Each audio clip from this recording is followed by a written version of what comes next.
So Daryl Cullinan is someone that we talk about in the book a little bit, because when we did our long list of, I don't know, the 80, 85 best batters, and it probably expanded a little bit to about 105, but the original sort of statistical 85 that we came up with, Cullinan was on there.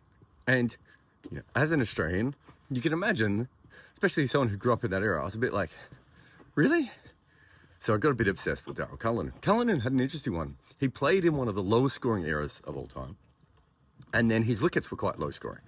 Mostly it was the South African bowlers at home tormenting people, but the wickets weren't as great as they were in other parts of the world, as we know. So Cullinan's record looks really good. And so I talked to a few batters about him, and they all talked him up. They're all like, no, this guy could seriously play. You have no idea, you know. And the reason that none of us think that, of course, is because of Shane Warne, right? I think Murali actually got Cullinan out a lot too. But Shane Warne, at one stage, I think he had something like a median score in the innings against Shane Warne of like 2.87 or something. It was ridiculous. He would come out to bat, Australia would get Warne on, and he would go out. But if you look at the rest of his career, this was a top quality player. And I think, you know, no one's ever going to remember that because he is always linked to Shane Warne now.